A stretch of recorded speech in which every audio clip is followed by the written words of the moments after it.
My name is Malia Robinson, and I will be presenting on the Red Baron. Born May 2nd, 1892, in Breslau, Germany, to an aristocratic Prussian family, Manfred Albrecht Freiherr von Richthofen was the son of Major Albrecht Philipp Karl Julius Freiherr von Richthofen. He had a brother, Lothar von Richthofen, and they both followed in the footsteps of their father by choosing a military career. Manfred, better known as the Red Baron, was a fighter pilot with the German Air Force in World War I. He's known in English as Baron von Richthofen, or the Red Baron. He's considered the ace of aces, which is a military aviator credited with taking down a specific number of enemy aircrafts during combat. This number is typically 5 or more, but the Red Baron had around 80 aircrafts he's credited with taking down. He was Germany's top aviator in World War I, and when he was asked by his mother why he risked his life so often, he said this quote, "For the man in the trenches, I want to ease his hard lot in life by keeping the enemy flyers away from him." Manfred's education consisted of military schools and academies. In this picture, Manfred is shown. Manfred's path to Germany's air service wasn't linear. After completing cadet training at the Prussian Main Cadet School in 1909, Manfred joined the cavalry unit, the first Emperor Alexander III of Russia, and was assigned to this regiment's No. 3 squadron. He was a reconnaissance officer on both the Eastern and Western fronts until he was ordered to transfer to the Army's supply branch. By this time, he was disappointed and bored with what he was doing, so this was the last straw for him. Instead of joining the Army supply branch, he applied for the Imperial German Army Air Service. Manfred's request was granted, and he joined the Air Service at the end of May 1915 as an aerial observer. From June to August, he was an observer on reconnaissance missions over the Eastern Front. He was transferred to a flying unit later that year in August. Manfred had a chance meeting with the German ace fighter pilot Oswald Boelcke, which led to him entering training as a pilot in October 1915. A year later, he met Oswald again and was recruited by him to one of the first German fighter squadrons. During aerial combat, the Red Baron followed the maxims known as the Dicta Boelcke. This meant that when he attacked, he'd approach his enemy from above, fire at close range, keep his eyes on his target, and attack in a group of 4 to 6 planes. By the beginning of 1917, Manfred had been awarded Germany's highest military decoration, Pour le Mérite, and was a commander of a squadron of elite fighter pilots. He was never promoted to a position higher than his father, who was a reserve major, despite his skills because this was the custom. In this picture, Manfred and his brother, Lothar von Richthofen, are shown. The Red Baron was a brilliant tactician, leading by example and force of will rather than inspiration. Most described him as distant, unemotional, and humorless, although some colleagues disagreed. He encouraged his pilots to get along with the mechanics who maintained their aircrafts. The Red Baron scored his first confirmed victory September 17, 1916, when he fought 2nd Lieutenant Lionel Morris in the skies over France.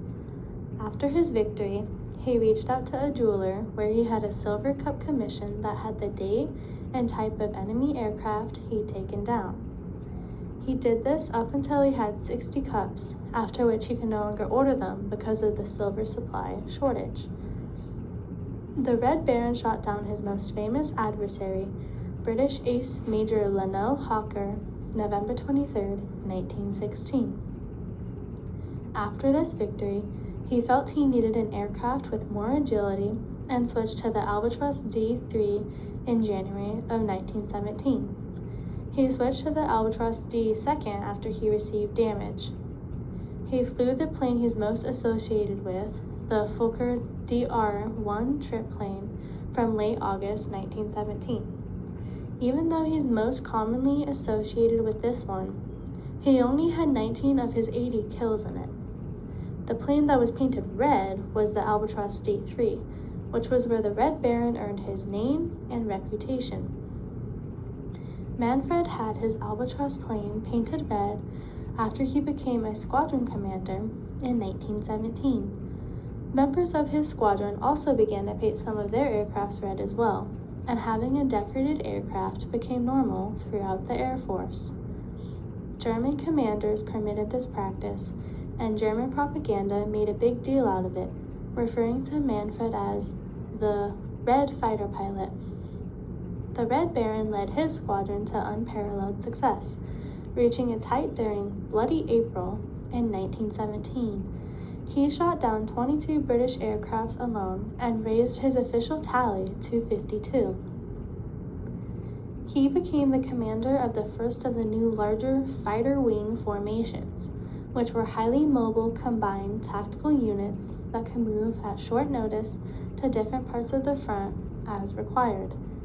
His new squadron became known as the Flying Circus because of the unit's bright colors and mobility. This is a picture of the Red Baron landing his Fokker tripplane. In July of 1917, Manfred received a serious head injury during combat near Belgium. He was instantly disoriented and had partial blindness, but he managed to land his aircraft safely. Manfred needed several operations to remove bone splinters from his head. Despite his doctor's orders, he returned to service July 25th. This wound is believed to have caused lasting damage, altering his personality and causing headaches. Some say this injury contributed to his death during active flight, saying that the change in personality resulted in him not being as cautious. While on leave in 1917, he completed an autobiographic sketch. Before he died, however, he disapproved of publishing the book, stating that he wasn't that kind of person anymore. By 1918, the Red Baron had become so renowned that people feared his death would be harmful to the morale of the German people. He had become part of a cult of encouraged hero worship. German propaganda circulated various false rumors, such as that the British had hired squadrons to hunt him and had offered large rewards. Passages show that he may have believed these rumors himself. The Red Baron died April 21, 1918, while pursuing Canadian pilot Wilfrid May at low altitude, who had little experience. Seasoned Canadian pilot Arthur Brown chased Manfred away from the inexperienced pilot by diving steeply and firing at him before retreating to avoid crashing. The Baron began to pursue May again, but had to make a rough landing in a field near the Somme River because he was under fire from Australian troops on the ground.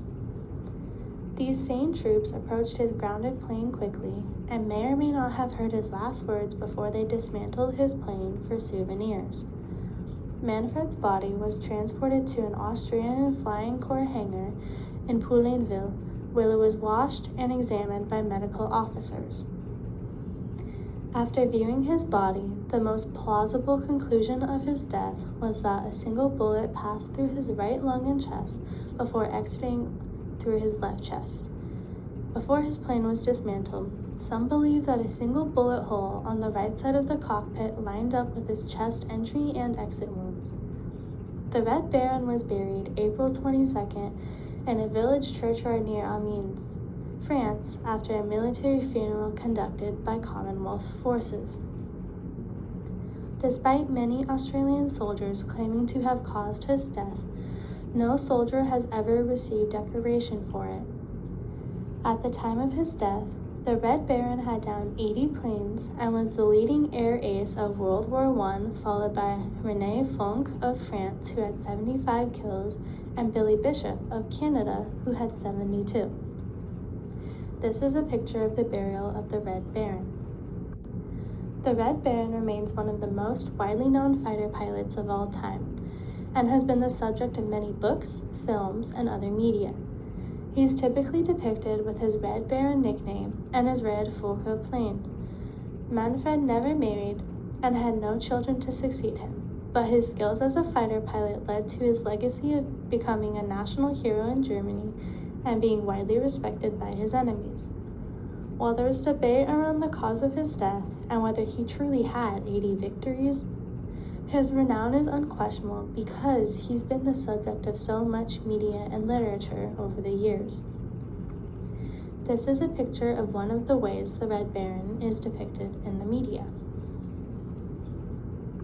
Here are all of my sources. Thank you.